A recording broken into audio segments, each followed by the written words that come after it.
Formato 7. El portal de noticias de Veracruz con la mejor información tanto impresa como digital. Estado, municipios, política, reportajes y la colaboración de los mejores columnistas del Estado. Formato 7. Siempre a la vanguardia de la información. En versiones.com.mx estamos comprometidos con la información. Es por eso que buscamos todos los ángulos de la noticia. El resultado a un año está a la vista.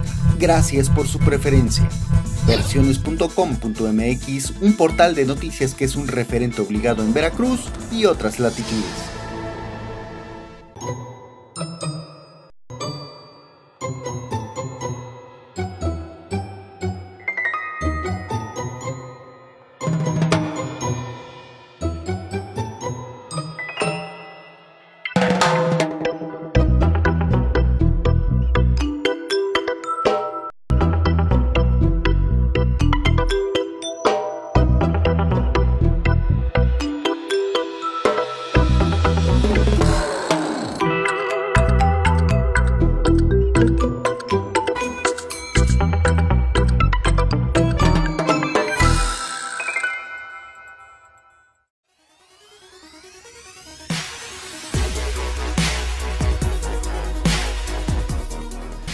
Pues mucho que comentar porque le han venido a dar al ambiente político en el estado de Veracruz una nueva faceta.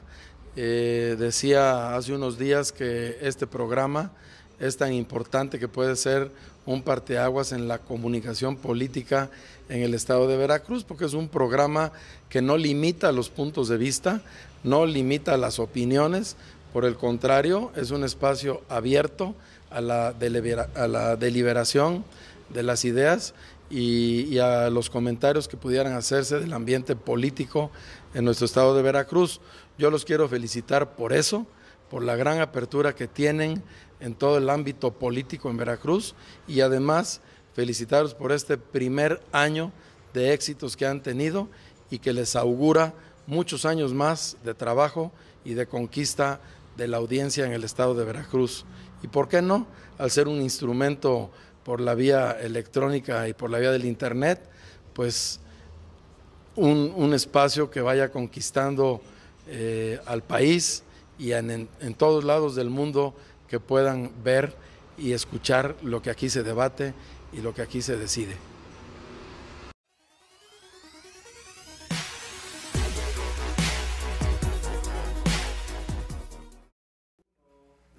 Hola, ¿qué tal? Muy buenas noches. Nos da en verdad muchísimo, pero muchísimo gusto saludarlos en este programa que es del primer aniversario de Polaca a la Veracruzana, un espacio de libertad. Y como ya lo escuchó usted de una opinión de uno de los entrevistados que escucharemos más a lo largo de este programa, aquí no hay cortapisas, aquí hay libertad absoluta para decir todo lo que queramos, claro, con mucha responsabilidad y sustento. Gracias a usted, gracias por su preferencia, pero también muchas gracias a nuestros compañeros que nos acompañan cada martes a las 9 de la noche. A Raimundo Jiménez. Buenas noches, Raimundo. ¿Qué tal, Pepe? Manuel, buenas noches. Doctora, buenas noches. Muchas gracias por... Y mira, le toca a Anamiko Matsumoto ser precisamente una invitada aquí en nuestro primer aniversario. Muchas gracias por acompañarnos en toda esta aventura de un año, Manuel Rosete. Pues gracias a ti, Pepe, gracias a ti, Raimundo, y los felicito. La he pasado muy bien, he disfrutado mucho este año. Son 46 invitados a los que hemos tenido aquí, de todos los partidos políticos y de filiaciones religiosas y sociales. Y de todos los partidos, efectivamente. Todo, y ha sido muy productivo, creo que hemos hecho algo sí, hasta colegas, importante, ¿no? Hasta también. Colegas han venido aquí a compartir sus puntos de vista, ¿verdad? Y gracias a la doctora por estar con nosotros en este día tan importante. Gracias. Al contrario, muchísimas gracias, muchísimas felicidades. Y aunque fue coincidencia, ¿no? Espero que hoy que es su aniversario, no estén especialmente agudos. Bueno, críticos sobre todo, ya verás. No, pero bueno, usted seguramente ya ha oído hablar de Namiko Matsumoto Benítez, la doctora Namiko Matsumoto, pero bueno, le vamos a presentar una semblanza de su trayectoria. Adelante. Namiko Matsumoto Benítez. Licenciada en Derecho por la Universidad Veracruzana, maestra en Psicología Jurídica y Criminología por el Instituto Universitario de Puebla, doctora en Derecho por el Instituto Universitario de Puebla, diplomada en Sistemas Internacionales de Protección de la Persona Humana por el Washington College of Law American University. Pertenece a la red de escuelas y facultades a favor de una cultura de los derechos humanos y el derecho internacional humanitario. Secretaria proyectista de la Sala Superior del Tribunal de lo Contencioso Administrativo del Poder Judicial del Estado de Veracruz de 1997 a 2004. Jefa de la Unidad de Difusión y Comunicación de la Sala Superior del Tribunal de lo Contencioso Administrativo del Poder Judicial del Estado de Veracruz de 2005 a 2009. Investigadora de tiempo completo, adscrita a la Dirección General de Investigaciones de la Universidad Veracruzana y titular de los seminarios sobre Sistema Interamericano y Derecho Internacional Humanitario de la Facultad de Derecho de la Universidad Veracruzana. Jefa del Departamento de Difusión y Comunicación de la Sala Superior del Tribunal de lo Contencioso Administrativo del Poder Judicial del Estado de Veracruz en 2010. Coordinadora del Programa de Derechos Humanos de la Universidad Veracruzana de 2010 a la actualidad. Secretaria técnica de la Comisión Técnica para la Atención y Protección de los Periodistas en el Estado de Veracruz en 2012. Secretaria ejecutiva de la Comisión Estatal para la Atención y Protección de los Periodistas de 2013 a la actualidad.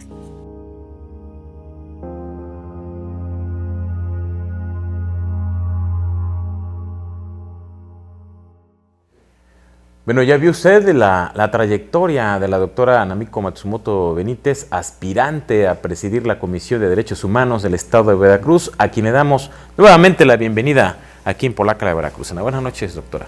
Buenas noches, gracias por invitarme. Y bueno, pues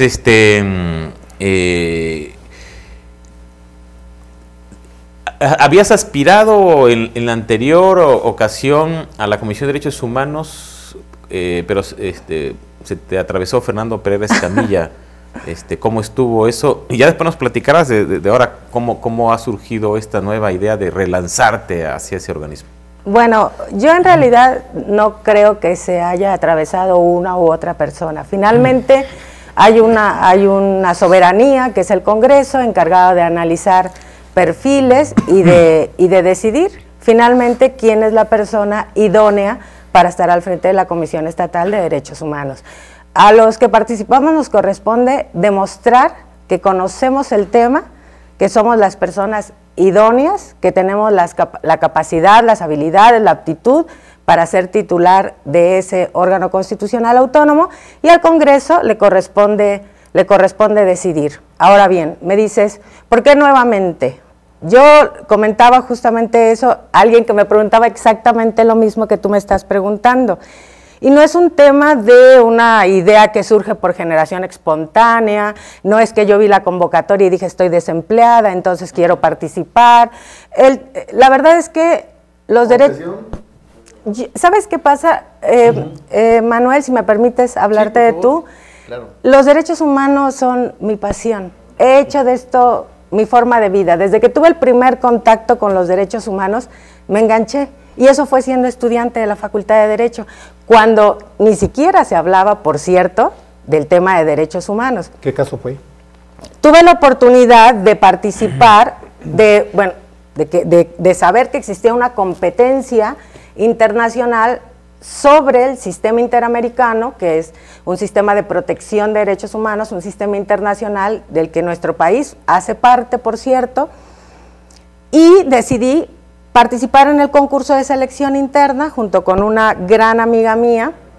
Estudiábamos el penúltimo semestre de la facultad, participamos, nos seleccionaron para representar a la Universidad Veracruzana, fuimos a Washington a concursar. Es un caso hipotético de violación de derechos humanos, donde la mitad de los equipos que participan representan los intereses de las víctimas y la otra mitad representan los intereses del Estado. Así que mientras unos dicen sí nos violaron los derechos humanos, el Estado trata de demostrar que no lo hizo.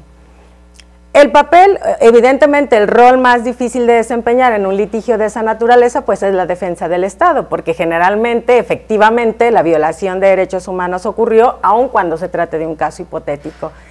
Y bueno, ahí me di cuenta la gran necesidad que había dentro de la Universidad Veracruzana de que se tuviera conocimiento de estas herramientas, de estos mecanismos que hoy por hoy constituyen, digamos, el último paso cuando la persona no ha encontrado la justicia que se le debe proporcionar en sede interna.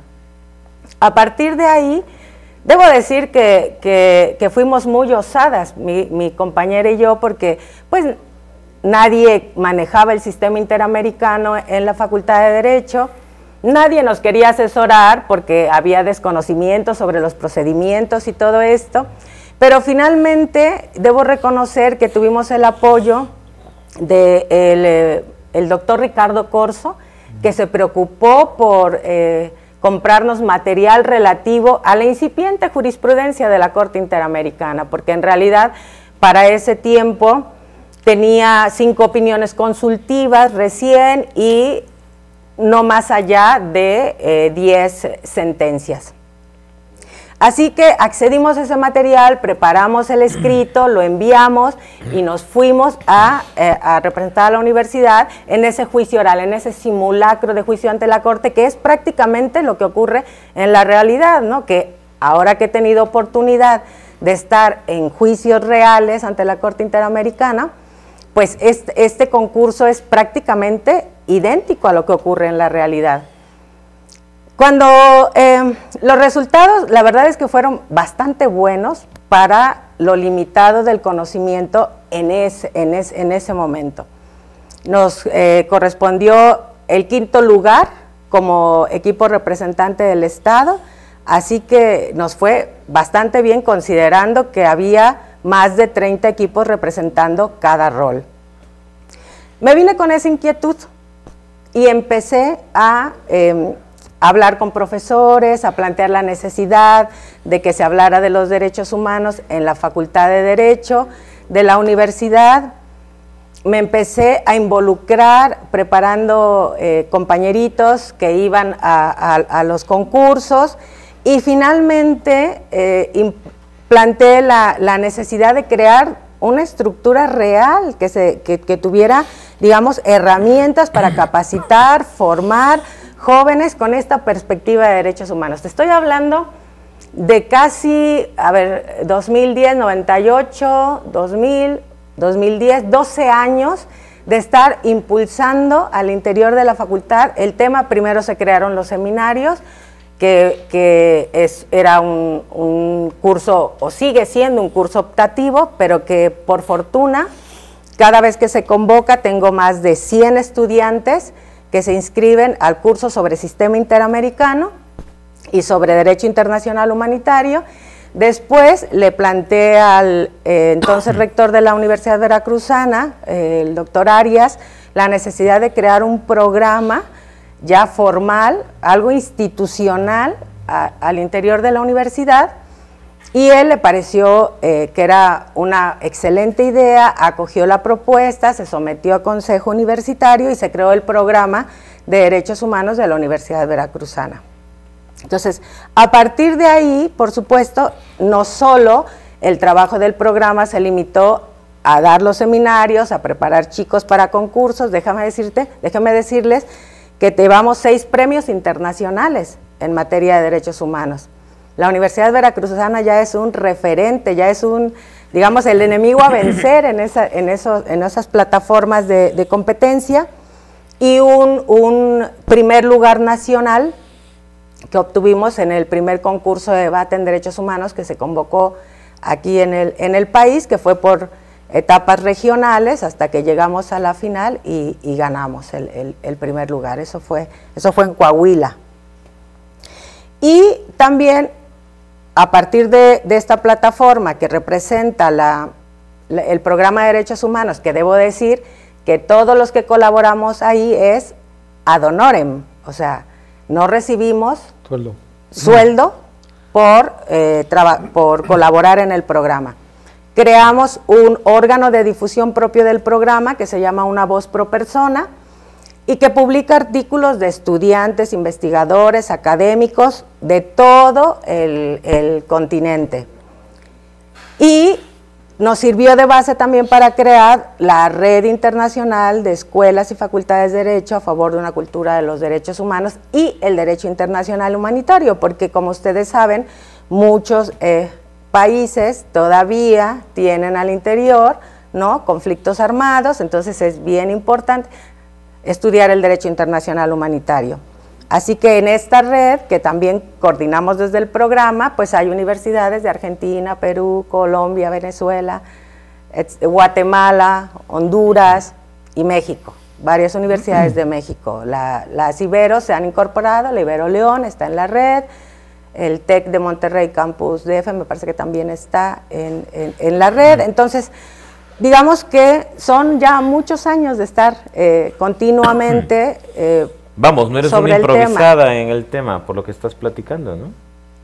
Pues no lo soy. A lo mejor se escucha mal que sea yo misma quien lo diga, pero lo cierto es que ya son casi 16 años trabajando de manera permanente y continua el tema de los derechos humanos. Oye, ¿y cuál es su diagnóstico de los derechos humanos en el Estado? ¿Cómo ve la situación? Porque creo que pues en esta administración sí ha habido señalamientos públicos muy persistentes. Hemos sido testigos, bueno, de casos, de excesos, de abusos, y sobre todo en la comisión en la que usted está actualmente, la de protección de los periodistas, creo que también ahí ha habido materia suficiente para analizar esta misma situación, ¿no? ¿Cuál es el panorama que usted tiene? ¿Cómo ve la situación de Veracruz en materia de derechos humanos? ¿Qué es lo que haría usted en cuanto, si es que el Congreso decidiera votar para que usted presidiera la comisión? ¿Qué sería lo primero que tendría que hacer? Fíjese que te puedo hablar de No, claro. Tu pregunta es muy oportuna porque efectivamente a mí me parece que para que un órgano constitucional autónomo como es la Comisión Estatal de Derechos Humanos tenga un rumbo claro y objetivos precisos, lo primero que debe hacerse es un diagnóstico de cuál es la situación que guarda el ejercicio de los derechos humanos en el estado de Veracruz, porque mira, las políticas públicas, los indicadores, todo se trabaja a partir de una realidad, o sea, el trabajo de una institución debe partir de la evidencia, no de la ocurrencia. A mí me parece que eso es lo que hace que un organismo como esto brinde realice un trabajo profesional, brinde un servicio profesional. Entonces, no hay un diagnóstico completo del estado que guardan los derechos humanos en el estado de Veracruz. A propósito de la invitación que me hicieron para elaborar el Programa Estatal de Derechos Humanos, que solo trabajó sobre ciertos ejes prioritarios, o sea, no abarcó la totalidad de los derechos humanos, me di cuenta de la importancia que tiene que la sociedad civil, que es la que trae el pulso, que es la que vive el día a día, que es la que enfrenta todos los días los obstáculos, ¿no?, en este ejercicio de los derechos humanos, te brinde información. Ahí están los insumos para generar las políticas públicas correctas, pero además, o sea, no solo se trata de identificar dónde están las fallas estructurales en el ejercicio de los derechos humanos y su garantía, se trata, como te decía, de generar políticas públicas, pero además que sean medibles, que sean verificables, para que si no está funcionando, enderezar el camino. Por eso se debe tener evidencia de cuál es el impacto real, pero a partir de un diagnóstico. O sea, ¿cómo voy a saber qué debo atender o dónde hace falta y qué hace falta si no tengo, ¿no?, ese diagnóstico concreto, eso permite eficientar recursos humanos, materiales y financieros. Entonces, si tú me dices, ¿qué hace falta? Hace falta eso. O sea, hace falta atender todos los temas. Un programa estatal de derechos humanos evidentemente recoge temas prioritarios. Tuvimos cuatro digamos, reuniones con organizaciones de sociedad civil en Papantla, en Veracruz, aquí en Jalapa y en Coatzacoalcos. Y de verdad, ahí es donde te das cuenta dónde están las fallas y qué es lo que tienes que hacer para corregirlos. Entonces, lo primero que habría que hacer es eso, identificar en su totalidad dónde están las fallas para poder determinar las políticas públicas correctas, que además deben tener indicadores claros para medir la efectividad de estos y de esa manera incidir en estas cuestiones estructurales que te digo que habría que cambiar. Doctora, una de las fallas evidentes, ni siquiera es necesario elaborar hacer un diagnóstico. No. Es la falta de independencia del organismo. Es el titular es un empleado del gobierno nada más y no hace acto de presencia al momento en que se le necesita. Sí. ¿Está usted de acuerdo? Mira, yo creo que ahí, y me parece que lo que faltó en este tiempo es justamente ejercer todas las facultades constitucionales y legales que tiene la comisión. La gente dice, por ejemplo, a ver, la comisión pues solo emite recomendaciones, las recomendaciones no son vinculantes, pero por ejemplo, la propia ley de la comisión establece la posibilidad de incoar, que la propia comisión incoe el juicio de protección de derechos humanos, que va a dar como resultado una resolución de una autoridad jurisdiccional que es absolutamente vinculante para la autoridad a quien va dirigida esa resolución. Elaboración, por ejemplo, de informes. Los informes, la propia Oficina del Alto Comisionado de Naciones Unidas en México ha señalado que los informes generales y los informes temáticos son una herramienta indispensable para visibilizar la problemática y generar articulación con la autoridad, ¿sí?, para atacar de frente las fallas estructurales. Ahora, otra cosa que creo que es importante, digo, la armonización legislativa, por ejemplo, en los últimos 5 años no hubo ninguna propuesta de armonización legislativa. Esas propuestas se recogieron ahora que la sociedad civil presentó una realidad, ¿no?, y tomamos esos insumos para que a través del Programa Estatal de Derechos Humanos se genere esa armonización legislativa, que ya se dieron los primeros pasos hace poco. El gobernador, junto con algunas diputadas, el propio Instituto Veracruzano de la Mujer, anunció que toda esta modificación al Código Civil en materia familiar, por ejemplo, para incluir la perspectiva de género. Digo, todas esas funciones no se han ejercido durante los 5 años próximos anteriores. Entonces, a mí me parece que en la medida en que el órgano ejercite todas las funciones constitucionales y legales, en esa medida, ¿no?, irá consiguiendo una autonomía y mayor credibilidad por parte de la ciudadanía. Ahora bien, digo, a mí me parece que el trabajo que tiene la comisión y cualquier órgano constitucional autónomo, cualquiera, porque lo cierto es que hay una percepción, digamos, generalizada de que las instituciones no sirven, ¿no? Así que es un trabajo que tenemos todos, los órganos constitucionales autónomos, las propias autoridades, las instancias gubernamentales. Nadie cree en nada. Exactamente, entonces hay que ir recuperando esa credibilidad, pero ¿cómo la vas a recuperar?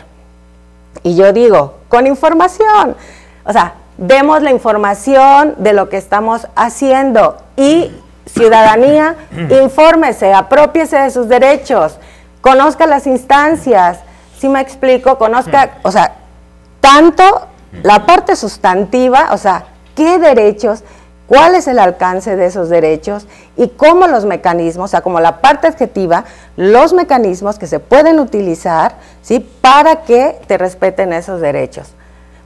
Yo creo que hay una gran responsabilidad de parte de las instituciones, pero también como ciudadanos tenemos una gran responsabilidad de conocer nuestros derechos, apropiarnos de ellos y saber exigir su respeto y garantía.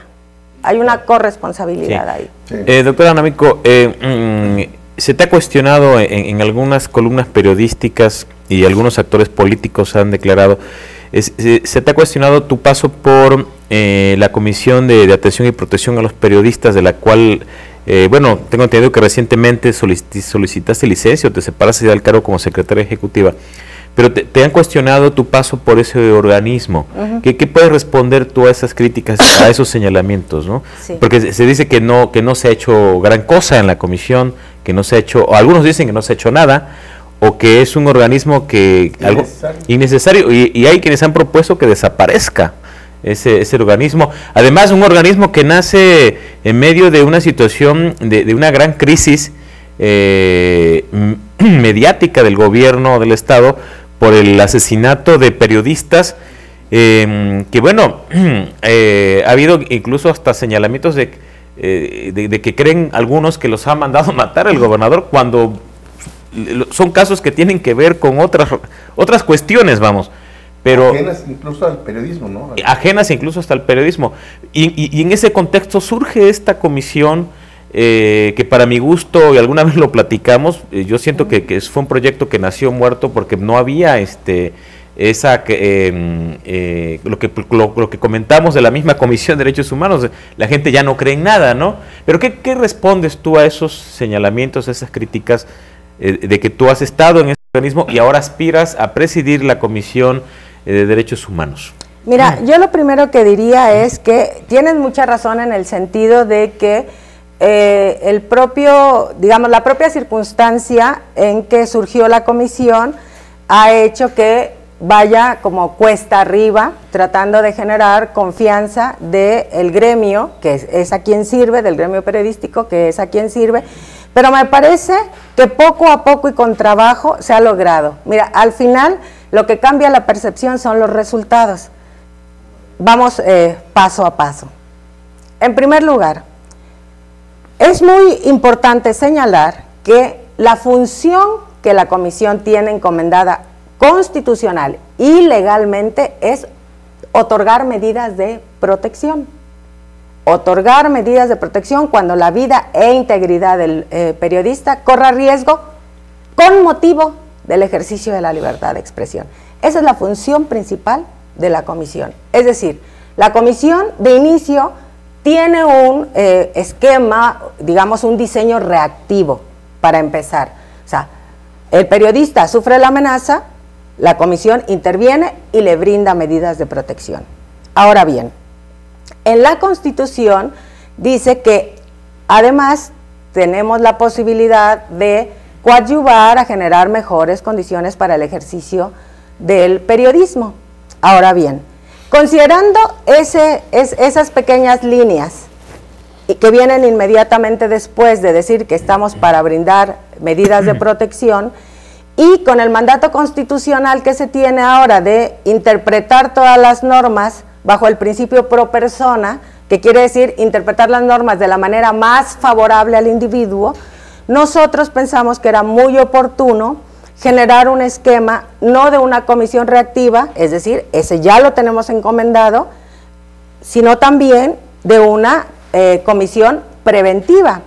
Y a partir de eso se planteó al pleno de la comisión crear el programa preventivo, que ha incorporado a más de, casi tenemos 50 periodistas de diferentes partes del estado incorporados al programa preventivo, que implica dotarlos de herramientas que permitan que en caso de sufrir una amenaza, esta no se materialice. Ahora bien, ¿qué periodistas, digamos, están incorporados al programa preventivo? En realidad, la mayoría de los periodistas son los que cubren la fuente policíaca, porque porque en las reuniones que tuvimos a lo largo y ancho del estado, nosotros detectamos que eran, por obvias razones, quienes evidentemente tendrían mayores vulnerabilidades. Entonces, ¿qué dijimos? Vamos a reducir el riesgo de estos periodistas a través de medidas de prevención. O sea, primero se hizo un diagnóstico, luego se tomaron las medidas preventivas y hoy por hoy el programa preventivo tiene un 100% de éxito. O sea, ningún periodista incorporado al programa preventivo que ha recibido una amenaza, la amenaza se ha materializado. ¿Cómo los protegen o cómo evitan eso? Bueno, pues se les dota de una serie de herramientas que permiten que a la menor situación que ellos consideren que puedan ponerse en riesgo, las activan inmediatamente, entran en operación una serie de situaciones, entre ellos ubicar a la persona donde se encuentra, enviar elementos de seguridad, porque además tienen coordinación con la... Después justamente de crear el programa preventivo dijimos, bueno, ahora hay que generar o articular mecanismos con las otras instancias que también están involucradas, ¿no?, en materia de seguridad y de procuración de justicia. ¿Y qué hicimos? Generamos una especie de alerta AMBER para periodistas, que es el sistema de alerta temprana y reacción inmediata, que ningún mecanismo tiene. Somos el único mecanismo que cuenta con un sistema de alerta temprana y reacción inmediata con obligaciones específicas para cada una de las autoridades involucradas, como una alerta AMBER, exactamente igual. Entonces, eso ha permitido que nosotros evitemos, ¿no?, que una amenaza se quede simplemente en eso, en una amenaza, y que no se materialice. Entonces, yo creo que hay resultados concretos de la comisión. Probablemente, y eso lo admito, ha fallado la manera de comunicar, pero también ahí hay un obstáculo insalvable. La ley dice que todos nuestros procedimientos son de naturaleza confidencial. Los datos personales no podemos tocarlos. O sea, yo no puedo salir a decir se ayudó a fulano, sutano y perengano. Yo te puedo dar estadísticas, te puedo decir tenemos 46 expedientes de medidas de protección, ¿no? Pero no te puedo decir quiénes. Hay periodistas que han hecho público su caso y han dicho la comisión ha sido efectiva en mi caso, pero eso lo pueden hacer ellos, porque ellos son titulares de sus datos personales, no lo puedo hacer yo. Pero más allá de eso, mira, cuando la comisión inició, la mayoría de las agresiones venían de servidores públicos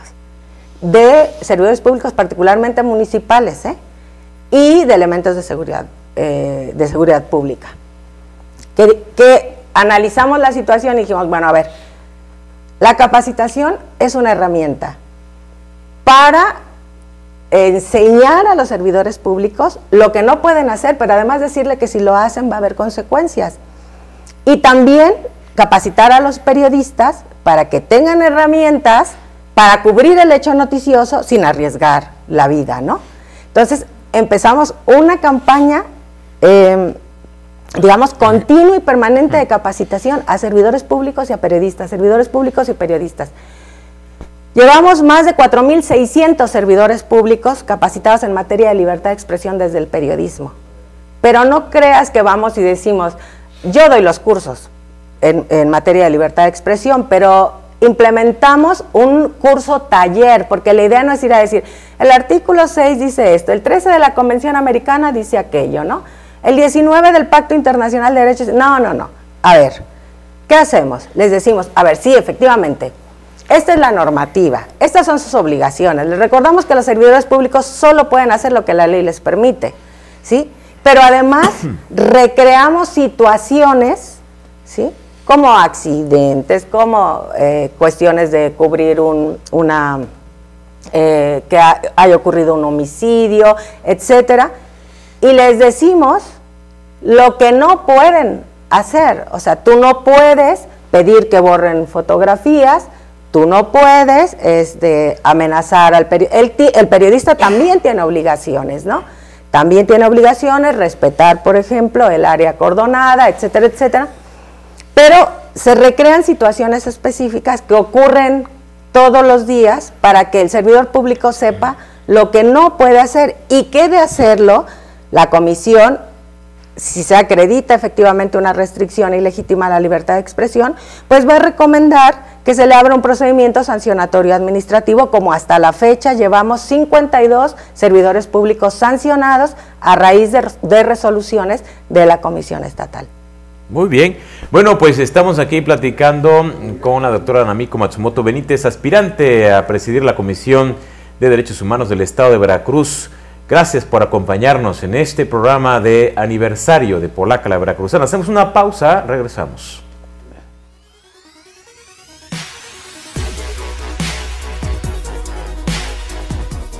Pues decirles que no sea solo el primero, sino que vengan muchos años más, muchas felicidades, que lo disfruten, que partan el pastel, pero sobre todo que sigan teniendo muchos invitados y que sigan ahí dándole jiribilla a estas entrevistas. Felicidades.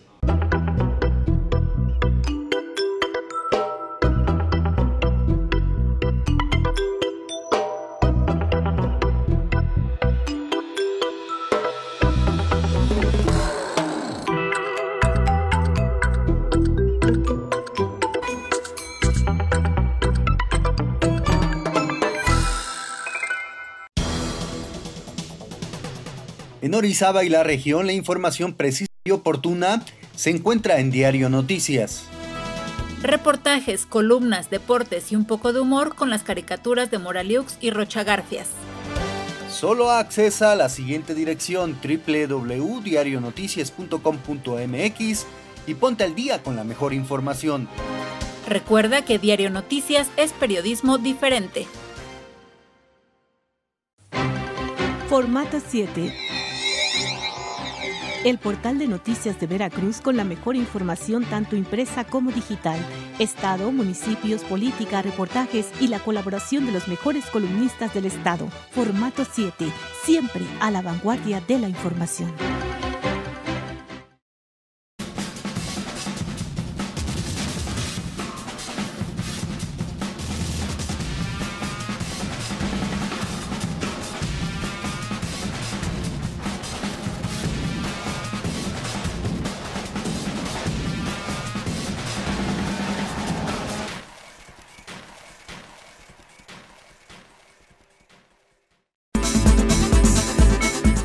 En versiones.com.mx estamos comprometidos con la información. Es por eso que buscamos todos los ángulos de la noticia. El resultado a un año está a la vista. Gracias por su preferencia. Versiones.com.mx, un portal de noticias que es un referente obligado en Veracruz y otras latitudes.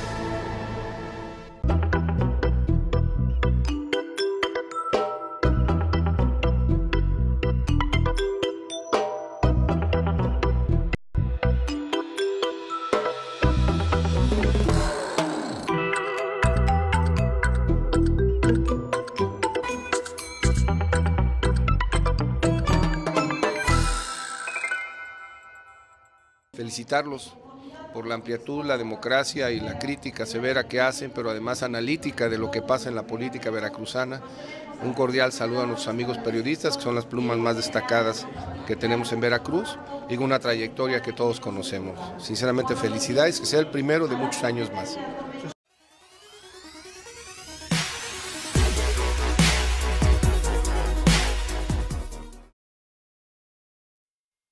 Bueno, pues regresamos aquí a Polaca, la Veracruzana, en este primer aniversario, programa de aniversario. Y bueno, pues seguimos charlando con la doctora Namiko Matsumoto Benítez, quien es aspirante a presidir la Comisión de Derechos Humanos del Estado de Veracruz. Y bueno, antes de pasar a la charla, o sea, muy brevemente, recordar lo que ocurrió hace un año, ¿no? Cuando entrevistamos por vez, bueno, el primer programa al arzobispo de Jalapa, Hipólito Reyes Larios, y de allí surgieron otras entrevistas.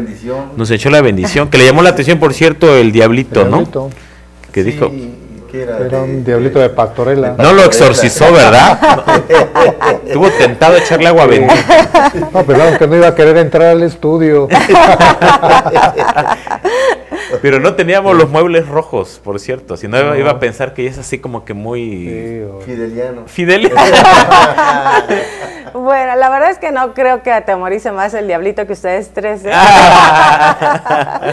No, debo reconocer que los tres son personajes dentro del gremio periodístico, ¿no? Muy respetados, que marcan opinión, así es que primero es un privilegio estar aquí con ustedes y luego la verdad es que siempre impacta pues su presencia y uno dice, bueno, a ver, ¿qué me van a preguntar? Así es. ¿No? Pues ha sido un año muy fructífero. Aquí han desfilado, como lo decía hace unos momentos, Manuel Rosete, dirigentes de partidos, candidatos de todos los partidos políticos, de todos los colores y sabores, de todas las ideologías, de todas las corrientes ideológicas, vamos. Y bueno, hubo entrevistas importantísimas, por ejemplo, la de Pepe Yunes, que marcó precisamente una distancia con el gobernador Javier Duarte de Ochoa, ¿se acuerdan? En la entrevista de rompimiento. Rompió con el gobernador. Y otras tantas entrevistas que fueron retomadas por otros medios estatales y locales.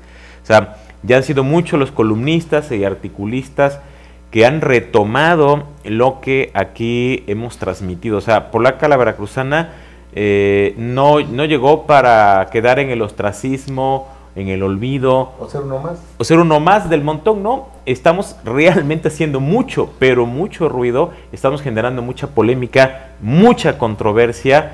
Y bueno, eso nos da mucho gusto. Y hoy cumplimos un año mañana, 13 de enero. Y vamos por más. Yo le agradezco nuevamente a Manuel Rosete, a Raimundo, por haberse sumado a esta gran aventura de comunicar a través de televisión por internet. Bueno, pues nos modernizamos nada más. Nos adelantamos un poquito al apagón. Al apagón analógico, sí, es cierto, al apagón analógico nos adelantamos, sí, es cierto. Somos los periodistas de la transición. Empezamos con aquí Raimundo Rosete y yo, ya casi nos estamos balconeando, pero empezamos con las máquinas mecánicas, después las computadoras y ahora mire, a través de señal digital por televisión. La verdad es que somos periodistas de la transición, o sea, no somos nativos digitales, como ya son los nuevos periodistas, que esos ya ingresan a las facultades de periodismo, ya utilizando estas herramientas. Pero nosotros somos periodistas de la transición. Estuvimos en el anterior esquema, el viejo esquema, y ahora con las nuevas tecnologías. Bueno, aquí, Amado, ¿a ti te tocó todavía el sistema caliente? Los linotipos todavía me tocaron, sí. ¿No? Sí, la prehistoria. La prehistoria del periodismo. Plano de los diarios se formaban con las galeras. Ajá, una matriz. Ajá. Sí, me tocó todavía. Yo soy todavía más de la prehistoria. Sí. No hablemos de edades. No me recuerdo. Y diagramar con tipómetro y todo, ¿no? Así es. Líneas Ágata. El maestro José Pablo Robles Martínez fue mi maestro en la Facultad de Periodismo de diagramado. Diagramado y tipografía. Tipografía. Sí, a mí me tocó Damaso Nájera, que en paz descanse. Mira qué bien. Muy bien, pues muy gratificante, muy fructífera este primer año de Polaca a la Veracruzana, pero sobre todo gracias a usted que nos está viendo, porque gracias a usted este programa sigue en línea y esperemos que siga muchos años más. Continuamos ya con la charla nuevamente con la doctora Namiko Matsumoto Benítez, como lo decíamos hace unos momentos, aspirante a presidir la Comisión de Derechos Humanos del Estado de Veracruz. Y bueno, ya participaste creo que el 7 de enero en la entrevista, así es, al igual que los otros aspirantes ante la Comisión de Derechos Humanos del Congreso local. Así es. ¿Cómo estuvo esa entrevista? ¿Cómo viste a los diputados? ¿Sí saben de derechos humanos? Fíjate que fue muy grata la comparecencia, porque de verdad me gustó mucho que los cuestionamientos que me hicieron pues tuvieron un grado de profundidad. Entonces me parece que sí se preocuparon pues por verdaderamente explorar el dominio, el conocimiento sobre los derechos humanos, particularmente con todas estas nuevas figuras que se han incorporado a partir de la reforma constitucional, como sabemos, el principio pro persona, los tratados internacionales que ya hacen parte del bloque de regularidad, todos los derechos que están plasmados en los tratados internacionales hacen parte del bloque de regularidad constitucional. el control de convencionalidad, todas estas nuevas figuras, ¿no? que uno no solo debe conocer, sino debe saber aplicar en el ejercicio de la función. Entonces a mí me dejó muy, muy satisfecha la entrevista, me gustó mucho. Y bueno, finalmente ellos decidirán, como te decía al principio, quién tiene el perfil más idóneo. Yo nada más quisiera así cerrar la parte de la Comisión Estatal de Atención y Protección a Periodistas, diciendo que es muy importante que los periodistas se acerquen a la comisión, conozcan los servicios que da la comisión y por supuesto que pregunten a los compañeros que han acudido a la comisión cuál es la calidad, la eficacia de los servicios que han obtenido, y a mí me parece que en ese sentido se va a ir como revirtiendo esta idea de que se trata de un elefante blanco. A mí me parece que los datos que estoy diciendo son verificables absolutamente, ¿no? Cuantificables absolutamente. Entonces, me parece que la comisión se ha esforzado y ha avanzado, como toda institución es perfectible, sin la menor duda. Entonces, bienvenidas las críticas que ayuden a fortalecer un organismo que es el único que tiene el gremio periodístico, ¿sí? Para acudir cuando se encuentren algunas de las circunstancias previstas por la norma que habiliten su intervención. Eso por cuanto a la comisión estatal. Por cuanto a mi aspiración a llegar al... Perdón. Sí. Es que no sería honesto de mi parte si no menciono lo que quiero decir. Yo fui muy crítico de la Comisión esta de Defensa de los Periodistas, la consideraba totalmente innecesaria, porque creo que el ejercicio del periodismo, del trabajo periodístico, implica un riesgo como el de cualquier otra profesión, y que tanto tiempo de estar trabajando en esto, de enfrentarme a tantos problemas solo, pues yo me había acostumbrado a trabajar solo, no le encontraba ninguna utilidad a la comisión. Sin embargo, el compañero Álvaro Belín y un servidor, a raíz de un comentario que hicimos crítico de una dependencia de gobierno que estaba manejando mal sus cosas, nos vinieron amenazas, tanto a él como a mí, a través de correos electrónicos, amenazas de muerte, y nuestro medio de defensa fue decir que nos estaban amenazando. Recibimos la invitación de alguien de la comisión que usted presidía, platicamos y decidimos ir a verlos, a ver qué hace la comisión. Me quedé gratamente sorprendido porque nos atendieron muy bien. Ahí conocimos a un agente del Ministerio Público, de la Fiscalía, que parece que está permanentemente ahí. Es Fiscalía Especializada. Exacto. Él nos tomó declaración, llamaron al funcionario, tuvimos un careo. Total, se hizo todo un procedimiento ahí judicial. Llegamos a un convenio con el funcionario, a un acuerdo, y en ese lapso, personal de la comisión me visitó en mis oficinas, en mi domicilio, checaron que yo estuviera protegido. Otra sorpresa que me llevé también grata es que intervino la policía, pusieron a vigilarme ahí unas patrullas que luego me daban más miedo, pero bueno, no sabía si me estaban nada más ahí checando, pero no, sí sentí muy bien la presencia de la comisión, y créame que me quedé sorprendido, gratamente, los felicito. Fue por algo Gracias. que publicaste, ¿no? Sí. De Aponte, ¿cómo se llama? Fernando el Huevo Aponte. Ajá. Mandó ahí unas amenazas. Unas ¿no? amenazas de muerte, sí, así, todas muy directas.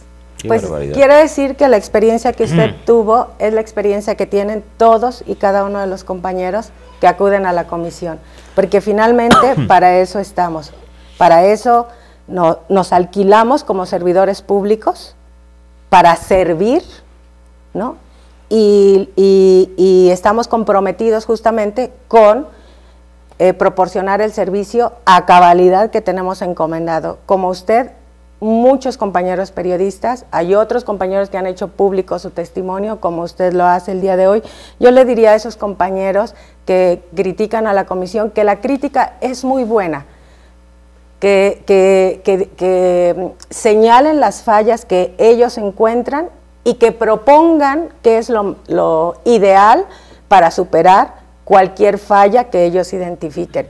Como dije, ponemos todo nuestro empeño en hacer nuestro trabajo, pero no somos perfectos. Con toda seguridad, ustedes como gremio pueden contribuir a tener un órgano constitucional autónomo fortalecido o mucho más fortalecido, inclusive proponiendo, apoyando, impulsando junto con la propia comisión los cambios a la ley que hacen tanta falta para dotarla de mucho más herramientas que permitan mayor efectividad. Estoy diciendo que la tenemos, pero que con toda seguridad, con algunas modificaciones a la ley, se tendrían mucho mayores herramientas para brindarles un mejor servicio.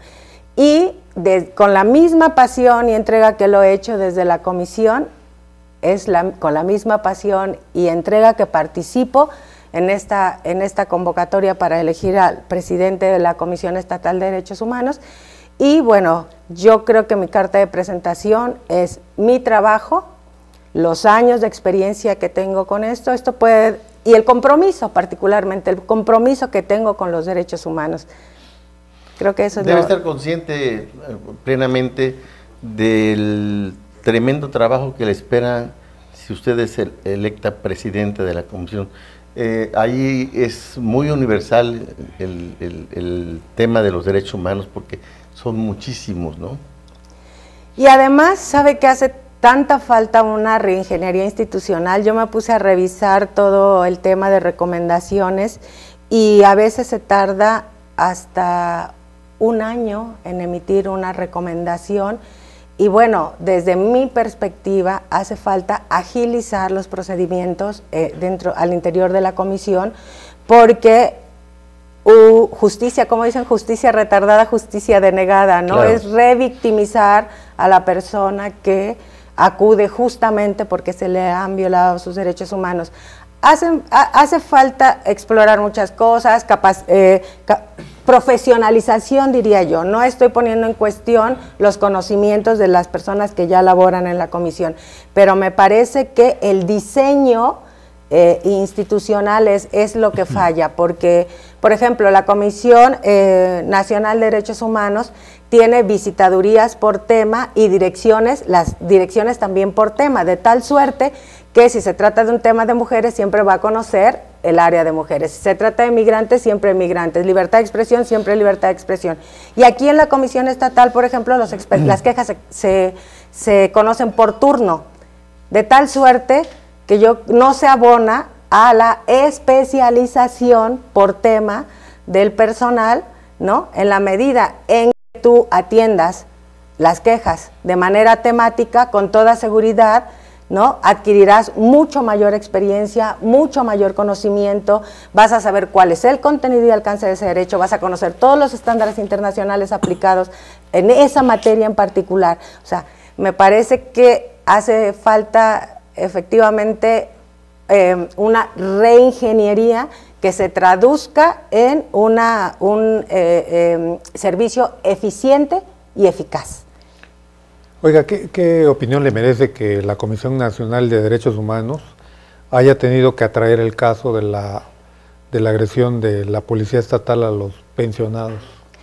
Pues mire, esa es una facultad que tiene la Comisión Nacional, atraer e incluso iniciar de oficio quejas, pero justamente por eso yo señalaba esta necesidad del ejercicio a plenitud de facultades legales y constitucionales, porque en esa medida, con toda seguridad, la Comisión Estatal se fortalecerá y en la medida que tengamos una Comisión Estatal fuerte, la nacional no tendrá motivo de generar estas quejas de oficio y este tipo de intervenciones, más solamente cuando la ley así lo prevea, porque hay posibilidad en algunos casos que se divida, digamos, el conocimiento por la naturaleza y el tipo de autoridad que participa, ¿no? Pero salvo esas circunstancias que deben ser excepciones, el tema tendría que estar siendo atendido por las comisiones estatales de derechos humanos. Hay quienes comentan que eres la candidata favorita de Javier Duarte a la Comisión de Derechos Humanos, a presidir la comisión. ¿Qué puedes responder a estos comentarios que he leído por ahí en algunas columnas, algunos artículos? ¿Hay línea o no hay línea? A ver, yo creo que este tipo de situaciones siempre ocurren cuando se dan este tipo de procesos, ¿no? Siempre se cuestiona, siempre se dice que si la cargada, que si no, etcétera. Pero yo participé en las mismas condiciones que el resto de los participantes, es decir, los que la convocatoria fue abierta, exigían una serie de requisitos formales, los que estamos participando los cumplimos. Entonces, realmente de esa participación no se puede desprender absolutamente nada, ¿no? Lo único que se puede desprender es que los tres participamos, los tres cumplimos los requisitos formales. Si hay alguna diferencia sustancial, tendría que ser en la comparecencia y esa la determinarán los diputados, quién les pareció más idóneo, más apto, etcétera, ¿no? Quienes fueron los que nos escucharon, que yo diría que sería muy oportuno en ese sentido, ¿saben? Modificar la normativa. Esas comparecencias deberían ser abiertas al público en general y de esa manera quitamos suspicacias. ¿Transmitidas por televisión? Claro, por supuesto. ¿Televisión abierta y televisión por internet? Por supuesto. Créanme que a mí me hubiera encantado, ¿no?, hacerlo de esa manera. ¿Estaría dispuesta a participar en un debate con los otros dos aspirantes? Sí, por supuesto, claro que sí. A mí me parece que son buenos ejercicios. Vaya, que son ejercicios, además que también aportan. Claro, y que la ciudadanía se involucra. Y además, por ejemplo, yo no soy una defensora de la libertad de expresión. A mí me parece que hay que abonar al debate público, que lo que interesa a la sociedad tiene que ponerse en la mesa. No importa que entre esa situación a mí me toquen uno que otro cate, ¿no? Vaya, es que no sería congruente. Vaya, no sería congruente si no admitiera eso. A ver, el servidor público debe entender una cosa, y muy clara, ¿sí? Se ubica voluntariamente en la palestra pública, y el ejercicio de su función está bajo el escrutinio público. O sea, no hay que tener la piel sensible. La Relatoría para la Libertad de Expresión dice que se protege tanto el discurso que agrada como el que choca, irrita y ofende. Claro, por supuesto. La libertad de expresión también tiene límites. ¿No? Estamos hablando de contribuir al debate público en cuestiones de interés público, no de calumniar o difamar o este tipo de cosas, ¿no? Que al final también se tienen las herramientas para hacer una defensa del honor y la reputación, que los propios organismos protectores de derechos humanos los avalan, ¿no? No dicen, es que se puede decir lo que quiera, lo que se dice es no a la censura previa, ¿sí? Los servidores públicos deben ser más tolerantes con la crítica, ¿sí? Y, por supuesto, que hay límites a la libertad de expresión, pero deben ser necesarios, no simplemente útiles. Deben ser absolutamente necesarios, deben ser legítimos, ¿sí? Racionales, servir a un fin objetivo, y si cumplen todos esos fines, ok, entonces está muy bien, las restricciones pueden ser legales. Pero salvo esa circunstancia, todos debemos favorecer el ejercicio de la libertad de expresión. Y el servidor público, con mucha más razón, en una sociedad donde hay un debate abierto, plural, ¿no? Esa sociedad va en camino de consolidar una democracia y nosotros estamos obligados, ciudadanos y servidores públicos, estamos obligados a eso, a propiciar la difusión, transmisión de ideas, el debate. Ya inspirados en esto, ¿no tiene nada que ver su parentesco con el diputado Eric Lagos? El pariente incómodo. Hay dos, digo, su sobrino, ¿no? Yo político. Jamás niego ni a mis amigos, ni a mi familia, en ningún espacio y en ninguna circunstancia, ni cuando están en gracia, ni cuando están en desgracia. Eso no tiene nada que ver, eso hace parte del ámbito personal, ¿no? Así que yo jamás los voy a negar. Eso no tiene nada que ver con si estás dentro de una institución, ser institucional y realizar tu trabajo con profesionalismo y con ética. Esas son otras cosas. Eso es parte de la formación, ¿no? Se ha dicho hasta el cansancio, y es bien, esa parte sí que, por ejemplo, no me ofende, pero sí me lleva mucho a la reflexión. Digo, ¿por qué no dicen, a ver, Namico estudió una licenciatura, estudió una maestría, estudió un doctorado, estudió un diplomado, tiene tantos cursos, ha sido ponente internacional en tales estados, le ha publicado a la Suprema Corte de Justicia de la Nación en 2 libros en coautoría, le ha publicado a la Universidad Militar de Nueva Granada, ha ido a capacitar militares a Colombia en materia de derechos humanos, ha estado en el Congreso de Perú? ¿Por qué no dicen todo eso y dicen, ay, Namico es sobrina de Eric Lagos? Es amiga de Gina Domínguez. ¿No? Protegida de Toño Nemi. Sí. Entonces, ahí es cuando me doy cuenta de que aún seguimos Hay mala leche. en un mundo androcentrista, ¿no? O sea, la mujer, si acaso llega a destacar, Sí se siente víctima de misoginia. no es porque sea una gente capaz, es por cualquier otra cosa. ¿Sí siente una carga Sí, misógina? en ocasiones sí, por Pero supuesto. no es el caso de las mujeres, es el caso también de los hombres. Quien va tras un cargo y es amigo de alguna gente importante, se lo adjudican de inmediato. Sí, pero a las mujeres, además de adjudicarnos ser familiar o amigo de fulana o sutano o perengano, encima nos atribuyen otras cosas, ¿no? Sí, por supuesto, que no le atribuyen a los hombres. Entonces sí hay una... Es novia de fulanito, de no sé qué, ¿no? Sí. Claro, sí. Por ahí alguien decía, me llamó mucho la atención que leí que decía, bueno, no necesita, Namico no necesita prostituir su cuerpo. Y yo, ¿no? Y curiosamente, ahí sí, el comentario o la nota era de otra mujer, ¿no? Se referían a otra. No. O sea, el comentario venía de una mujer. De una mujer. De una mujer, sí. ¿Era una mujer la que escribió eso? Así es. Entonces... Nombres. Así que... ¿No sería un hombre con corazón de mujer? Estoy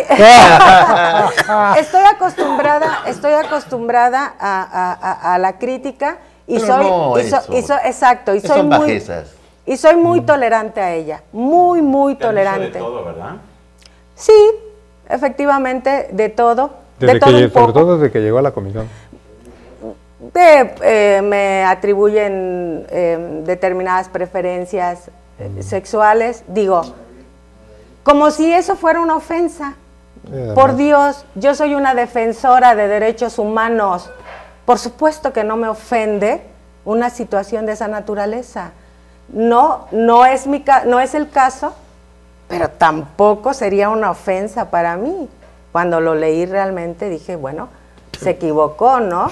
O sea, con mi formación y mi convicción, esto que está diciendo, por supuesto que no me ofende en lo absoluto, ¿no?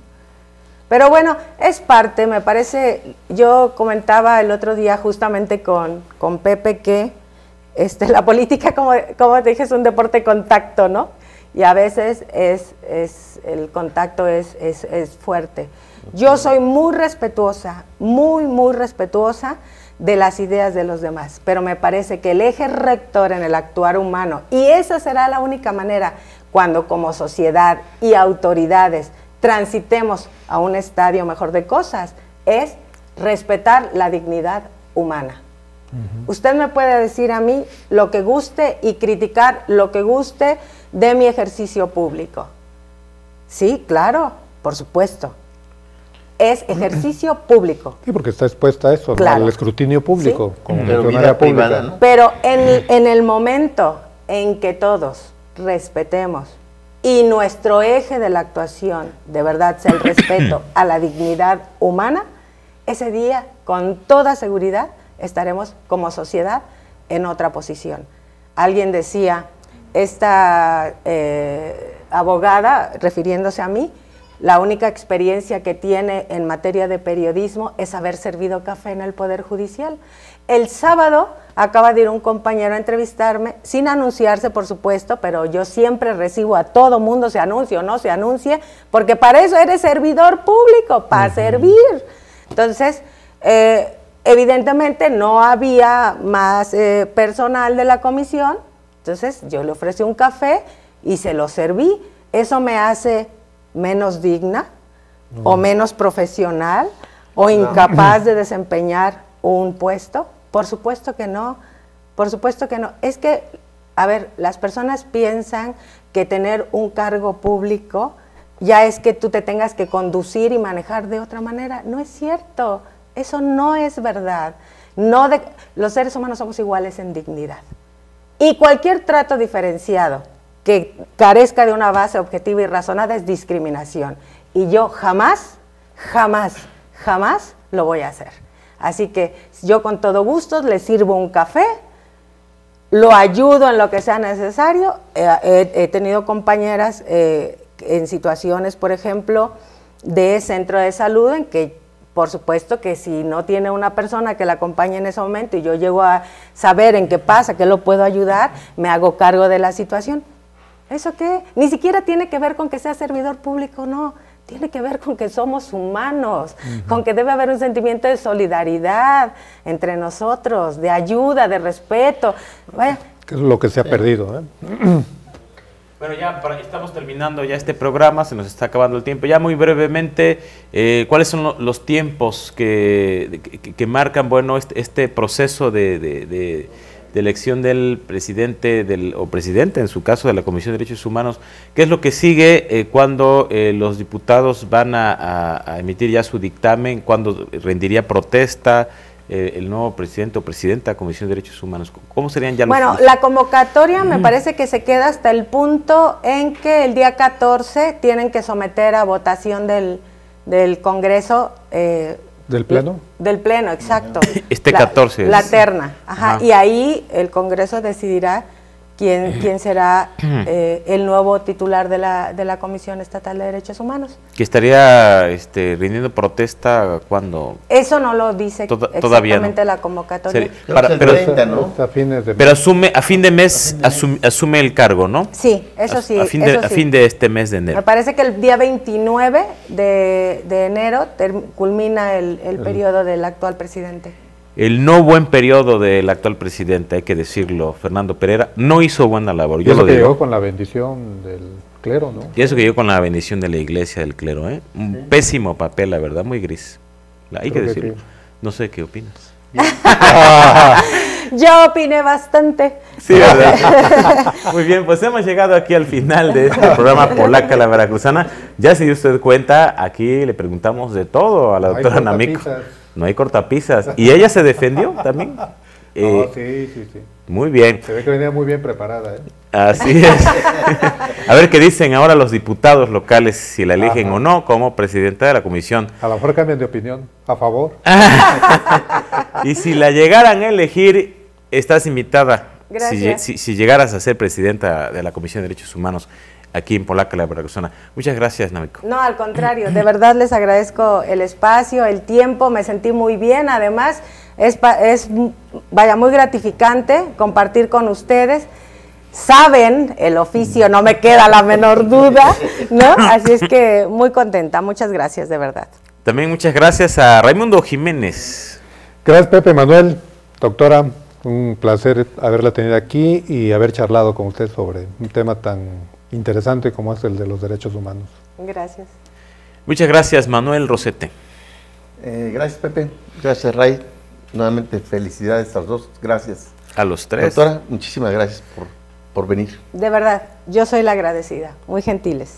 Y bueno, pues sobre todo gracias a usted por habernos acompañado a lo largo de este año y a lo largo, por supuesto, de esta noche. No quiero despedir este programa sin agradecerles nuevamente al staff de Polaca la Veracruzana. Comienzo aquí por Roberto, que está en esta cámara que me está enfocando, a Miguel, que también está en otra cámara, mira, también aquí a Rubén, a Polinar, que está haciendo ya la nota para formato 7 y para versiones, hace una nota muy amplia, muy documentada de las entrevistas. Y bueno, también tenemos allá arriba, allá en cabina se encuentra Jonathan, mejor conocido como Pío. Ya no me acuerdo por qué le dicen Pío, pero bueno, es el famoso Pío. Pío, ándale. Y también allá se encuentra Luis en el audio. Mira, allá está. Miren, esos muchachos son los que hacen posible Polaca la Veracruzana. Son muchachos de cabina. Allí está el Pollo. Saluda, Pollo. Ezequiel Ortiz, el famosísimo Pollo, es el jefe de la producción, el productor de Polaca a la Veracruzana. También queremos agradecerle a esta chica que nos apoya en la transmisión de Polaca a la Veracruzana, a Ana Velázquez. Ana Velázquez, que la voz en off es la esposa de Ezequiel. ¿Cómo se llama, Ezequiel? Adriana Jiménez. Bonita voz, por cierto, es la voz de las semblanzas que usted ha visto aquí en todos los programas. A todo este valioso equipo del staff de Polaca la Veracruzana, a este equipo de periodistas, Raimundo y Manuel Rosete, a todos que hacen posible este gran esfuerzo, muchas gracias, y esperemos que estemos aquí pues muchos años más transmitiendo en Polaca la Veracruzana. Buenas noches, que descanse.